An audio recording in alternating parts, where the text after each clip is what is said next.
YouTube channel Harikesh कापड़ों पर सबका स्वागत है भाई। आज आप कराएंगे SCRT का कक्षा चौथी EVS का पाठ एक है परिवार कल और आज। तो प्यारे चुनु मुनुओं तैयार हो भाई सभी? हाँ जी। परिचय के लिए बता दें प्यारे बच्चों, जो हमारा EVS है उसमें 23 पाठ हैं, जिसमें पहला है परिवार कल और आज, अगला है नेहा का जन्मदिन, आगे है मस्ती की रेल मेरे ये खेल। इस तरह से आगे चलते रहेंगे हम और सबका अच्छी तरह से अभ्यास करेंगे हमारे यूट्यूब चैनल हरिकेश कापड़ों पर। लाइक शेयर सब्सक्राइब जरूर कर दियो इतने।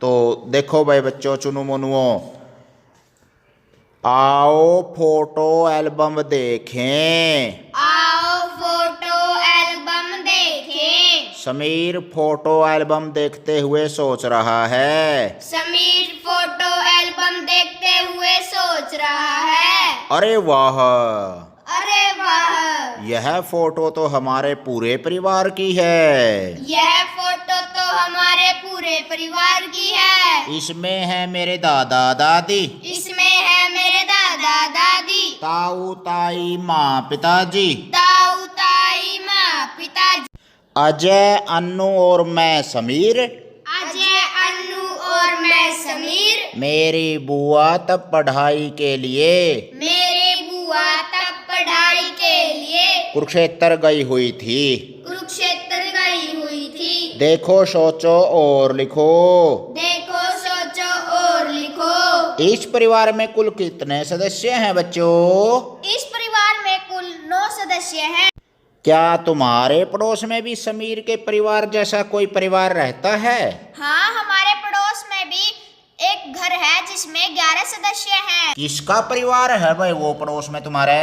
विशु का। उस परिवार में सबसे बड़े कौन हैं? उसके दादाजी। बहुत अच्छे भाई, शाबाश। अगले पृष्ठ पर आ जाओ भाई। तो भाई समीर का परिवार भी बड़ा है और ऐसे बड़े परिवार को क्या कहते हैं उसके बारे में हम जानकारी लेंगे आगे, जिसमें दादा दादी और ताऊ ताई चाचा चाची और बच्चे भी सब इकट्ठे रहते हैं। ऐसे परिवार को क्या कहते हैं आगे देखो।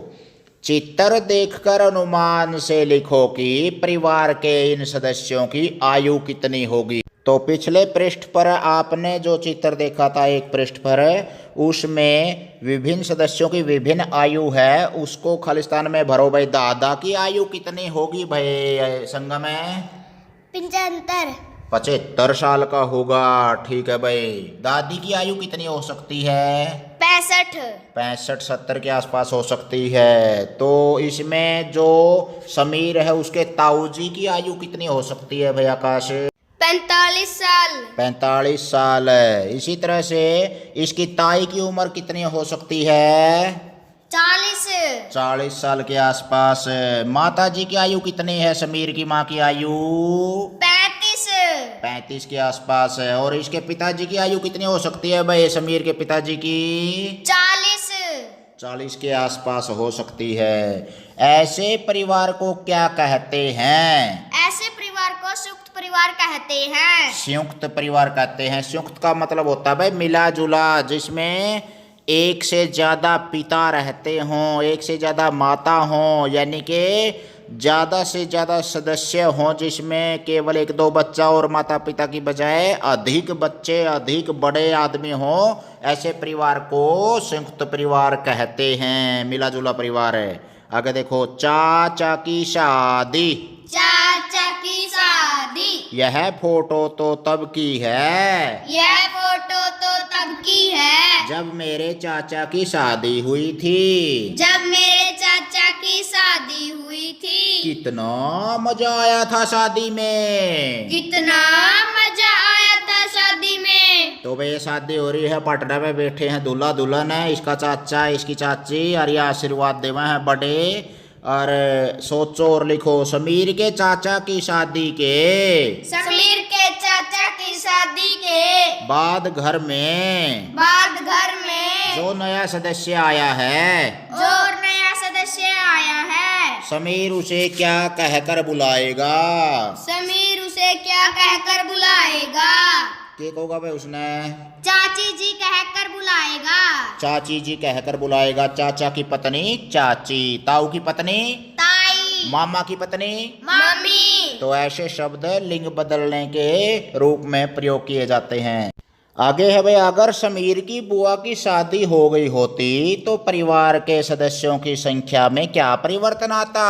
एक सदस्य कम हो जाता। एक सदस्य कम हो जाता, क्योंकि बुआ की शादी होगी उसकी की, तो उसकी बुआ ससुराल में चली जाएगी, परिवार का एक सदस्य घट जाएगा। तो भाई हम पहले ही चर्चा कर चुके हैं, इसमें संकेत दे रखे हैं अध्यापक के लिए कि एकल और संयुक्त परिवार की परिभाषा समझाएं बच्चों को, जिसमें ज़्यादा परिवार के सदस्य इकट्ठे रहते हैं और उस परिवार को हम संयुक्त परिवार कहते हैं, और जिसमें एक दो बच्चा और एक माता और पिता रहते हैं केवल, उसको एकल परिवार कहते हैं। एकल परिवारों की संख्या आजकल ज़्यादा बढ़ी है, विशेषकर शहरों में एकल परिवार हैं और गांवों में संयुक्त परिवार पहले ज़्यादा होते थे, अब भी हैं। आगे पृष्ठ पर चलो भाई, बड़कोता में तो जमा डांकम डांक हो रहा है, तोड़े तोड़े पृष्ठ करना आगे। अपनी दादी माँ व चाची से पता करो कि शादी से पहले वे कहाँ रहती थी। वे सभी अपने अपने माता पिता के घर रहती थी। अपनी चाची है, दादी है या माँ है, वे अपने अपने माता पिता के घर में रहती थी, अपने मायके में। उनसे पूछकर उनके पुराने घरों के पते लिखो। तो पते लिख दोगे भाई अपने अपने माता के, दादी के, चाची के, लिख लोगे? हाँ जी, लिख लेंगे। उनका पूरा गांव का नाम, शहर या फिर जिला, तहसील, उनका गली, घर नंबर सारा लिखना है 2 लाइनों में। सोचो और लिखो में, तुम किसी शादी में तो गए ही होगे, अब लिखो दुल्हा दुल्हन ने कैसे कपड़े पहन रखे थे। दुल्हा दुल्हन ने बहुत सुंदर कपड़े पहन रखे थे और वह बहुत चमक भी रहे थे। बहुत चमक रहे थे, सुंदर कपड़े पहन रखे थे, ठीक है भाई। और पुराना खंडका बांध कर थोड़ा है कोई फेरिया पे बैठेगा, बात तो सही है, नए कपड़े तो पहनेंगे। शादी में तुमने क्या क्या देखा? शादी में बहुत सी रीति रिवाज निभाए जाते हैं। शादी में बहुत से रीति रिवाज निभाए जाते हैं, टेंट वगैरह लगते हैं, खान पान स्वादिष्ट पकवान बनाए जाते हैं, और बाने, तेले, फेरे, डुका, बेरानी के रिवाज चल रहे हैं भाई शादियां के, वो सारे यहाँ पे देखा। हाँ देखो हो नी। हाँ जी। घर आई नन्ही परी, घर आई नन्ही परी। यह फोटो मेरी छोटी बहन है, यह फोटो मेरी छोटी बहन खुशी के जन्म के समय की है, खुशी के जन्म के समय की है। बाप रे कितना रोती थी वह सारा दिन, बाप रे कितना रोती थी वह सारा दिन। तो भाई उसकी छोटी बहन है समीर की, और वो बहुत ज्यादा रोया कर दी। छोटा बच्चा तो रोए पड़ा भाई, उसने कोसा बेरा है, रोना चाहिए कि नहीं रोना चाहिए। आगे पृष्ठ पर देखो भाई, सोचो और लिखो, समीर के परिवार में कौन सा नया सदस्य शामिल हो गया। समीर की बहन खुशी उसके परिवार में शामिल हो गई। बहुत अच्छे, शाबाश। क्या पिछले कुछ वर्षों में तुम्हारे परिवार में किसी बच्चे ने जन्म लिया है? हाँ, मेरे मामा जी की लड़की ने। आपके मामा जी की लड़की ने? अरे पायल, आप बड़े हो गए थे तब आपके भाई संगम ने भी तो जन्म लिया था। हाँ जी, लिया तो था। बहुत बढ़िया, याद है आपको? हाँ, वो बिल्कुल छोटा सा था। बिल्कुल छोटा सा था, ठीक है। आगे भाई, खुशी के आने से समीर के घर में क्या बदलाव आए होंगे? समीर के परिवार में खुशी छा गई होगी। समीर के परिवार में खुशी छाएगी, खुशी नाम दर दिया उसका। तो भाई लक्ष्मी आई थी घर पर, एक तरह से लड़का लड़की दोनों एक समान है, बेटी बचाओ बेटी पढ़ाओ। तो बेटी पैदा होती है तो भी लोग थाली बजाते हैं, खुशियां मनाते हैं, तो समीर के घर में भी खुशियां मनाई गई होंगी। अब माँ कौन से नए काम करेंगी? जब उसको खुशी लड़की हुई तो क्या क्या नए काम करे होंगे उसकी मम्मी ने, बताओ भाई। उसको नहलाया होगा, खाना खिलाया होगा। हाँ, और भाई दूध पिलाया होगा, खाना तो नहीं खाएगा छोटा बच्चा, लेकिन खाना दूध ही माना जाएगा उसका। और क्या किया होगा? उसके कपड़े बदलेगी। कपड़े बदलेगी, नहीं तो थोड़ी थोड़ी देर में कपड़े गिल्ले कर देता है छोटा बच्चा, सूसू कर देता है। आगे है भाई, हमारा नया घर। हमारा नया घर। यह फोटो हमारे नए घर की है। यह फोटो हमारे नए घर की है। पिताजी का तबादला गांव के स्कूल से पिताजी का तबादला गांव के स्कूल से शहर के स्कूल में हो गया था। शहर के स्कूल में हो गया था। उनके तबादले के बाद उनके तबादले के बाद हम गांव से यहाँ शहर में रहने आए थे। यहाँ शहर में रहने आए थे। सर, तबादले का अर्थ क्या होता है? तबादले का मतलब होता है बेटा ट्रांसफर होना, बदली होना। यानी कि उसके पिताजी गांव में स्कूल में अध्यापक थे और सरकार की तरफ से आदेश आ गए कि भाई आप अब उस शहर में जाकर पढ़ाओ। आदेश आते हैं विभाग की तरफ से, शिक्षा विभाग की तरफ से, जैसे अध्यापकों के तबादले होते हैं। मेरा भी तबादला हुआ था जैसे उचाना से पहलवां। तो आप तबादले का अर्थ ये लेंगे भाई अब उसको गांव की बजाय शहर में पढ़ाना पड़ेगा उसके पिताजी को। आगे देखो, सोचो और लिखो। अब समीर के परिवार में कौन कौन साथ रहते हैं? माता पिता समीर तथा उसकी बहन खुशी। माता पिता उसके और समीर और उसकी बहन खुशी, यानी कि ये छोटा परिवार हो गया एक तरह से। गांव में बड़ा परिवार था उनका। आगे पृष्ठ पर देखो भाई, समीर के परिवार का यह फोटो पाठ के शुरू में दिए गए फोटो से किस प्रकार भिन्न है, अलग कैसे है ये फोटो उससे? इस चित्र में केवल 4 सदस्य हैं, जबकि दूसरे चित्र में 9 सदस्य थे। बहुत अच्छा। तो इसका मतलब परिवार बड़ा था और तबादला होने के कारण परिवार के ऊपर असर पड़ा और परिवार छोटा हो गया। आगे है प्यारे चुन्नू मुन्नुओं, समीर ने नए घर में क्या बदलाव महसूस किए होंगे? नई चीजें, नए दोस्त, नया स्कूल देखा होगा, नए दोस्त मिले होंगे, घर में नई नई चीज़ें होंगी, जैसे अलमारी है, छत है, किवाड़ हैं, दरवाजे हैं। तो भाई सब की में नया मिल गया, पुराना घर तो छोड़ दिया उन्होंने गांव का। क्या तुम्हारे परिवार में भी कभी किसी सदस्य को किन्हीं कारणों से नई जगह पर जाना पड़ा है? हाँ, मेरे मामा जी को बंगलोर जाना पड़ा है। आपके मामा जी बंगलोर गए हैं, किस मामले में गए हैं? वो नौकरी करना चाहते थे। नौकरी करना चाहते हैं वहाँ? यदि हाँ तो कहाँ पर बंगलोर में गए हैं भाई वो? इसके पायल के मामा जी। आगे देखो भाई, आपके भी आपके अपने रिश्तेदार या घर के सदस्य कोई न कोई कहीं जाके रहता हो तो आप अपने अपने हिसाब से लिख सकते हैं बच्चों। अब समझिए का परिवार किस प्रकार का परिवार है? एकल यानी छोटा परिवार। एकल परिवार है, छोटा परिवार है। परिवारों में अन्य किन कारणों से बदलाव हो सकते हैं भाई? शादी के कारण और बच्चे पैदा होने के कारण। नए बालक पैदा हो जाए तो परिवार में बदलाव हो गया, सदस्य बढ़ गए। शादी के कारण परिवार के सदस्य घट भी सके हैं, बढ़ भी सके हैं। अगर लड़की की शादी होगी तो परिवार का सदस्य घट जाएगा और लड़के की शादी हो तो एक परिवार का सदस्य बढ़ जाएगा। बच्चा गोद लेने के कारण। बच्चा गोद ले लिया तो परिवार का सदस्य बढ़ जाएगा। और किसी की मृत्यु होने के कारण। मृत्यु होने के कारण भी परिवार के सदस्य घट जाते हैं, यानी कि परिवार में बदलाव हो जाता है। समीर के पिताजी स्कूल में अध्यापक हैं, तो तुम्हारे पिताजी माताजी क्या काम करते हैं? मेरे पिताजी अध्यापक हैं और मेरी माताजी दर्जी है। आपकी माताजी दर्जी हैं? अरे वाह, बहुत बढ़िया भाई, मेरा भी एक बुरसट समूह दिए फिर तो। और आपके पिताजी एक अध्यापक हैं। आगे देखो भाई, पता करो और लिखो। अपने माता पिता या दादा दादी से पता करो कि जब वे तुम्हारी उम्र के थे तब उनका परिवार किस प्रकार का परिवार था, उनके परिवार में कौन कौन थे। तो भाई बेरा पढ़ियो अपने बड़े बूढ़िया दो रबड़ को। यू बहुत महत्वपूर्ण प्रश्न है। यू इस केवल पाठ का नहीं, पूरी किताब का महत्वपूर्ण प्रश्न है। बढ़िया दौरा बैठोगे, नई बात सीखोगे, पुराने अनुभव हैं उनके पास, जिंदगी जी है उन्होंने, उनकी सारी अच्छी बातों हैं, तुम्हारी भलाई चाहोगे वह। तो इसलिए अच्छी बातें सीखो। बढ़िया का बोलिया उड़ा, कुआड़ा का छोलिया उड़ा, मैं को जा कर है, उनका कहना मानो और उनके पुराने विचारों के बारे में बेरा पाड़ो। किस प्रकार उनका परिवार था, कैसे जिंदगी जिया करते, वह के खेल खेलिया करते, क्यों कर स्कूल में गए, क्यों कर खेत कमाया, सारी चीज पूछा करो उन पर। पूछोगे नहीं? हाँ जी, पूछेंगे। मिलकर मनाई होली। मिलकर मनाई होली। यह फोटो तो पिछली होली के मौके की है। यह फोटो तो पिछली होली के मौके की है। गांव से चाचा चाची बुआ, गांव से चाचा चाची बुआ, अन्नू अजय सब आए थे। अन्नू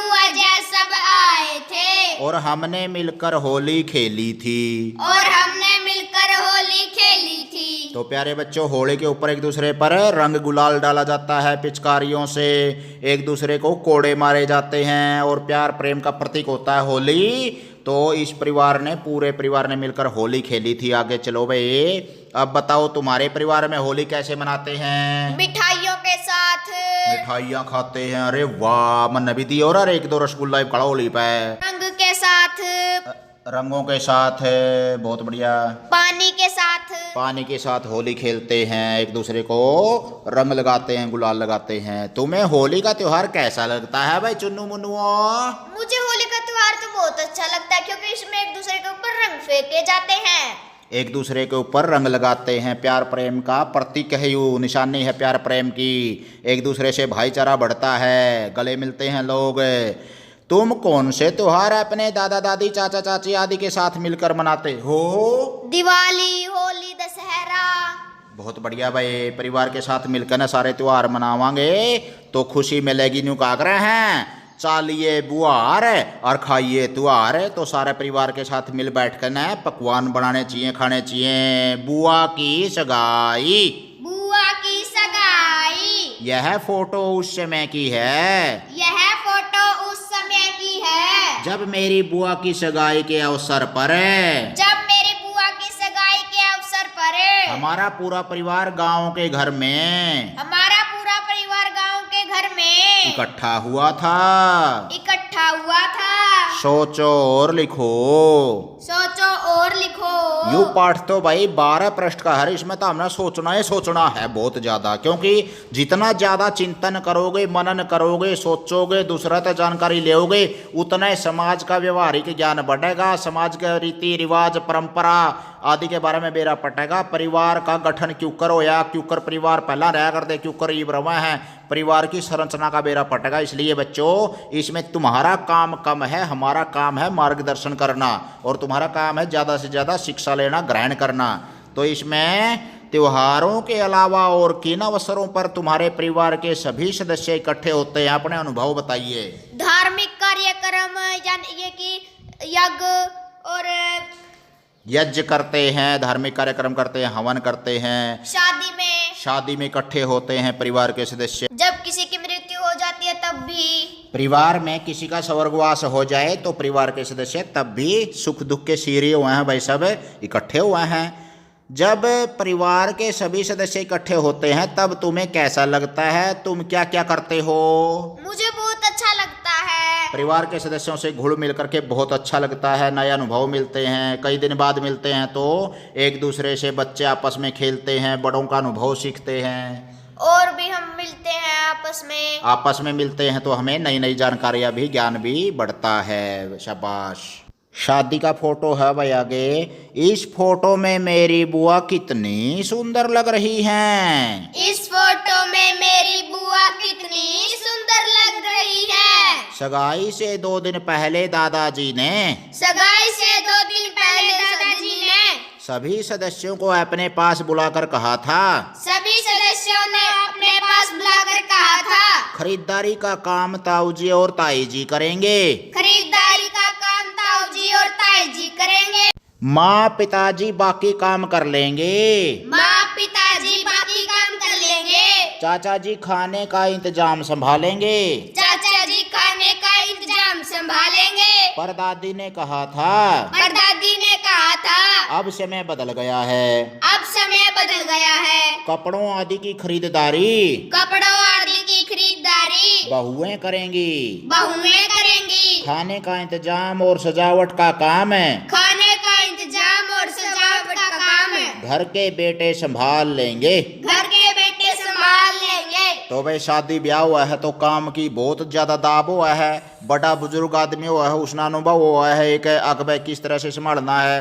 तो घर का बड़ा आदमी था, बूढ़ा बुजुर्ग उनका दादा समीर का, और उसने सारे परिवार के लोग बटले करे और अपना अपना काम की जिम्मेवारी सौंपी। अकबर समीर का ताऊ और ताई के काम करेंगे, खरीदारी का काम करेंगे।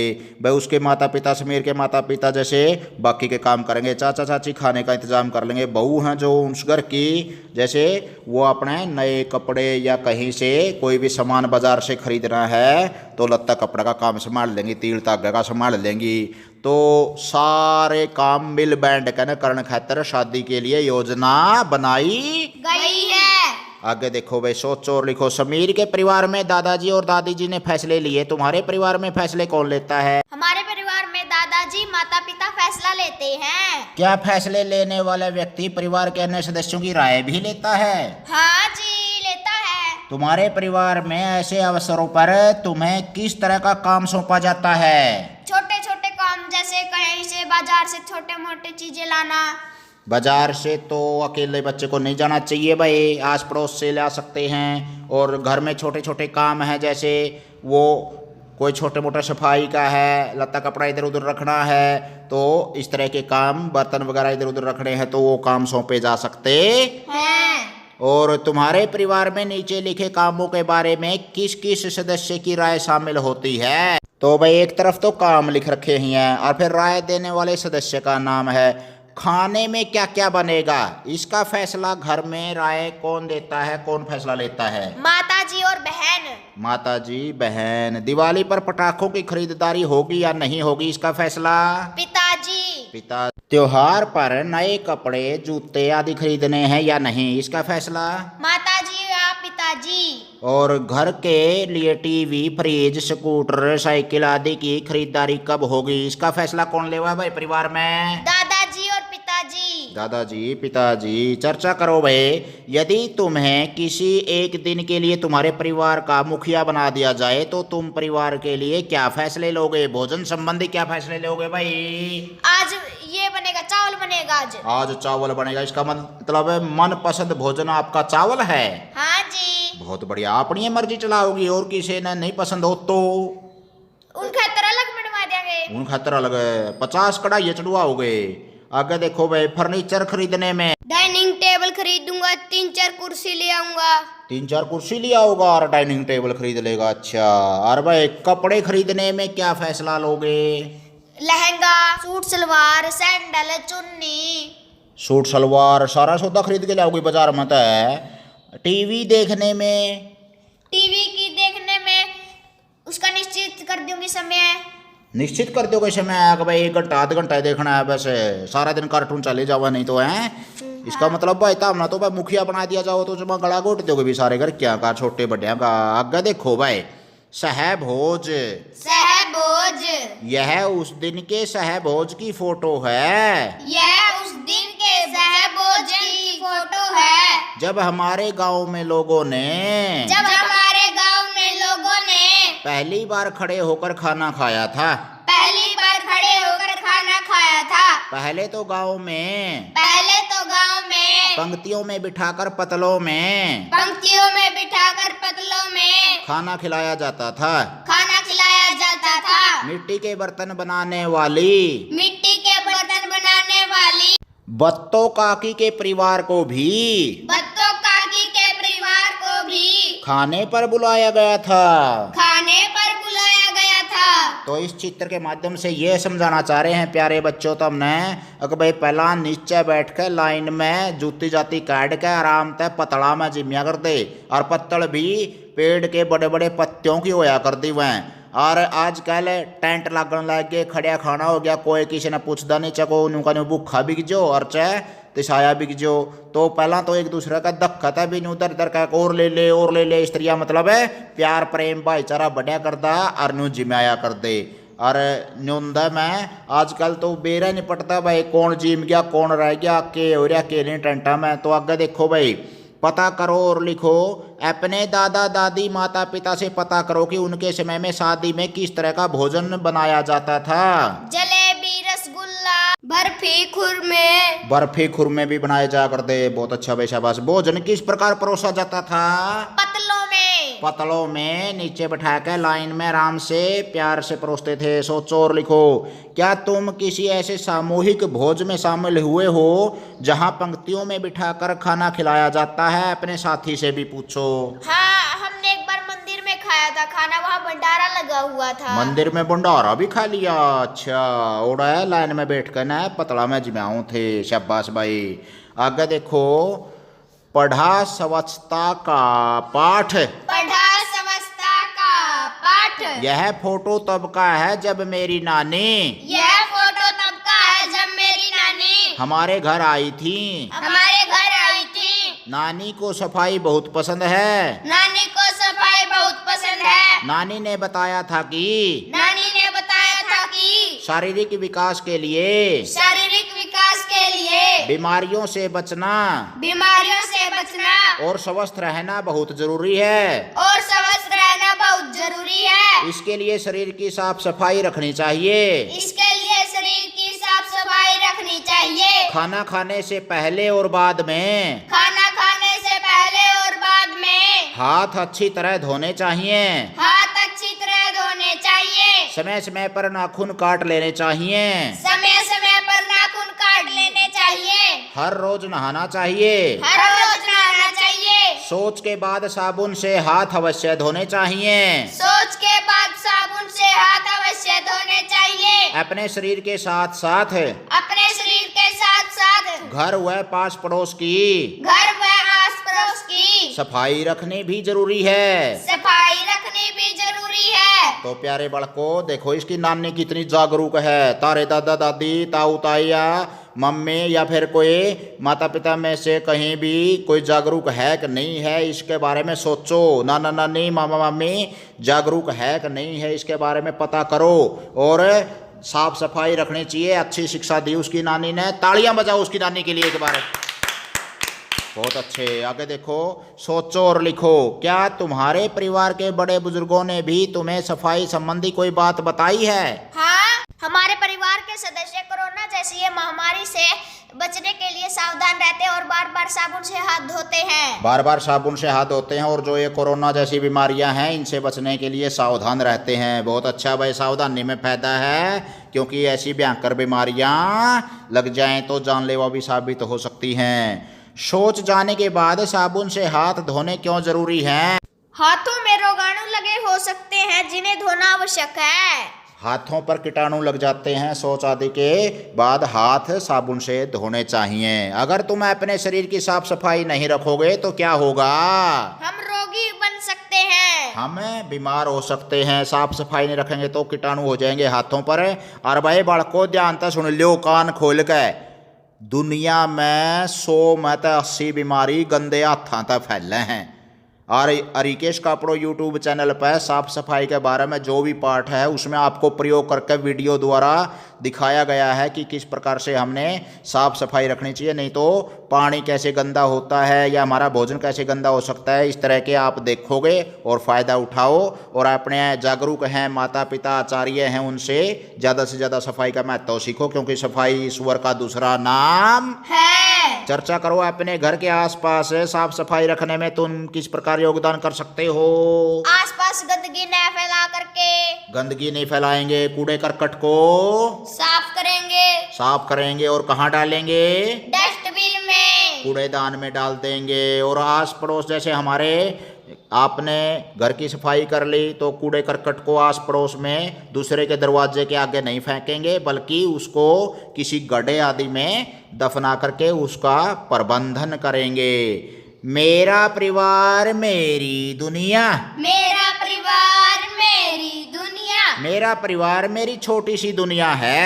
मेरा परिवार मेरी छोटी सी दुनिया है। इसमें हम सब मिलजुल कर प्यार से रहते हैं। इसमें हम सब मिलकर प्यार से रहते हैं। अपना सुख दुख साझा करते हैं। अपना सुख दुख साझा करते हैं। घर का काम मिलकर करते हैं। घर का काम मिलकर करते हैं। मुझे अपनी यह दुनिया बहुत अच्छी लगती है। मुझे अपनी यह दुनिया बहुत अच्छी लगती है। तो प्यारे बड़को देखो भाई अपना परिवार भी अपना टाबर भी एक दुनिया के समान है, विश्व के समान है एक तरह से हमारे लिए क्योंकि सारे सुख दुख मिलकर बांटा। हाँ आप सुरक्षित रवा। हाँ पले पोसे। हाँ अपने परिवार में यहाँ पे अपनी निगरानी भी करा है परिवार है तो अपने प्यार से ही रहना चाहिए। लड़ना झगड़ना नहीं चाहिए परिवार में। आगे देखो भाई सोचो और लिखो अपने परिवार के बारे में कुछ पंक्तियां लिखो। मेरा परिवार के बारे में लिख दो भाई कि मैं।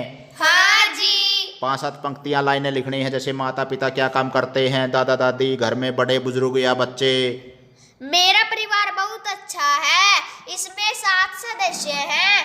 इसमें मेरे माताजी, पिताजी, दादाजी, बुआ जी, भाई बहन रहते हैं। बहुत अच्छा भाई, शाबाश। अपने परिवार के बारे में अपने अपने बच्चे जो भी आपके परिवार में सदस्य हैं अपने विचार लिख सकते हैं। लिख दोगे? हाँ जी, लिख देंगे। आओ ये भी करें। अपने परिवार का परिवार वृक्ष बनाओ। तो एक नीचे पेड़ का तना बनाकर ऊपर पत्तियां का माया अपने परिवार के सदस्यों के फोटो लगाने हैं भाई, या पेंसिल से अपने वर्गाकार फोटो बना कर ना और उनके नाम लिख दियो, ये दादाजी हैं, और नाम लिख दियो ये दादी जी हैं, ये बुआ जी हैं। इस तरह से अपने अपने परिवार के बना जाओगे नहीं? हाँ जी। ये आपका गृह कार्य है। और इस पाठ को लगभग पुंजड़ी रहेगी बस ले। इस पाठ में जो भी चीजें आई हैं उसको अच्छी तरह से मनन चिंतन करो, ग्रहण करो प्यारे बच्चों। आगे अपने माता पिता की मदद से उनके बचपन के परिवार वृक्ष बनाओ। तो इसमें है भाई माता का परिवार वृक्ष, जहाँ की आपकी माता जी हैं, आपके नाना नानी, उसके भाई बहन, माँ के यानी कि आपके मामा मामी जो भी हैं उसके परिवार में बचपन का वो बनाना है। इसी तरह अपने पिताजी का, जैसे उस समय आपके दादा दादी या आपके ताऊ चाचा जो भी थे परिवार में, वो उनके बचपन का परिवार वृक्ष बनाना है। दोनों परिवार में समय के साथ साथ क्या बदलाव आए लिखो। तो दोनों परिवारों में, माता का परिवार में क्या बदलाव आया, पिता का परिवार में के परिवर्तन हुए। पीढ़ी दर पीढ़ी आगे जमते भी रवा है, मरते भी रवा है। तो स्त्रियां बदलाव होते रवा है भाई, ब्याह शादी हो जे हैं, तबादले हो जे हैं। तो आपने सारी बातें लिखनी है जो आपने चर्चा करी हैं, ठीक है ना? हाँ जी। अगर देखो, फिंगर पपेट बनाओ और नचाओ। अपने परिवार के सदस्यों जैसे माँ, पिताजी, भाई बहन आदि को दर्शाने वाले कुछ फिंगर पपेट बनाओ। आवश्यक सामग्री है भाई इसके लिए रंगीन कागज, गोंद, कैंची और रंग। तो एक चौकोर कागज लो। एक चौकोर कागज लो। तो कागज ले लिया भाई एक चौकोर आपने, पीड़े पीड़े दिखा रखा नंबर 1 पे। नंबर 2 पे क्या करेंगे? कागज के 2 कोनों को मोड़कर शंकु की आकृति बनाओ। कागज के 2 कोनों को मोड़कर शंकु की आकृति बनाओ। नंबर 3 पे क्या करेंगे भाई? कागज के खुले सिरों को, कागज के खुले सिरों को गोंद की सहायता से चिपकाओ। गोंद की सहायता से चिपकाओ। अब नंबर 4 पर क्या करेंगे? अब विभिन्न रंगों से, अब विभिन्न रंगों से इन पर अलग अलग चेहरे बनाओ। इन पर अलग अलग चेहरे बनाओ। इन्हें अपने हाथ की अलग अलग उंगलियों में पहनो। इन्हें अपने हाथ की अलग अलग उंगलियों में पहनो। और इनकी बातचीत कराओ। और इनकी बातचीत कराओ। ये है भाई नंबर 5 पे, जो हाथों की उंगलियां में पैर लिया गई हैं, और मुंह सा बना दो, आँख सी बना दो, चित्र और अलग अलग परिवार के हैं, परिवार के फिंगर पपेट हो गए एक तरह से। सर ये तो चुड़ैल पर के लग गए हैं। चुड़ैल पर के लग गए हैं भाई, हाथ गला बनाए होड़े तो इसे लगेंगे भी, फोटो अंदर तो न्यू क्यों दिख रहे हैं। एक खाली पेटी या बड़ा डब्बा लो। एक खाली पेटी या बड़ा डब्बा लो। एक कागज पर मोटे शब्दों में, एक कागज पर मोटे शब्दों में कूड़ादान लिखो। कूड़ादान लिखो। इस कागज को पेटी या डब्बे पर, इस कागज को पेटी या डब्बे पर चिपकाओ। चिपकाओ। और कक्षा के एक कोने में रखो। और कक्षा के कोने में रखो। तो भैया अपनी तरफ से बढ़िया है, कोई जैसे जूतियां का डब्बा भी हो सका है, या कोई पंखा वगैरह ले आए हो करके, कुछ और ले आए हो, ऐसा डब्बा हो खाली, उसका ऊपर एक कागज का गला लिख के ना कूड़ादान है, और वो डब्बा अपने कक्षा का कमरा में रखना है और उसका कूड़ादान बढ़ाना है, ताकि कोई भी आप कागज वगैरह फट जाए या कोई जैसे अबाड़ कबाड़ है उसमें डाला जा सके और गंदगी नहीं फैले, और उसको फिर किसी खड्डे के अंदर दबा दिया जावे, निपटान कर दिया जावे कूड़े कचरे का, ताकि वायु प्रदूषण नहीं हो। और ध्यान रख लोगे? हाँ जी, रख लेंगे। तो प्यारे बालको भाई, तमने बहुत बढ़िया जोटा मारिया। आगे फिर गेड़ा मारियो हरिकेश का अपनो यूट्यूब चैनल पे। पहले तो लेकर 5वीं तक का सारा सिलेबस, पहाड़े, व्याकरण, नवोदय की तैयारी, सैनिक स्कूल की तैयारी, भारत को जानो, ओलंपियाड प्रतियोगिता की तैयारी, सामान्य ज्ञान, हरियाणा जीके, हरियाणवी बोली समझ, बहुत कुछ है तारे खातर। और छोटे बड़का खातर तो आदर्श वाचन के भी बहुत से पशु पक्षी, फल सब्जी, रिश्ते नाते, बहुत सा मसाला है, कुंदड़ा लग रहा है, बस हमें पढ़नी होने चाहिए। और आपने ध्यान से सुना, बहुत बहुत धन्यवाद। अब बोलो बच्चों जय हिंद।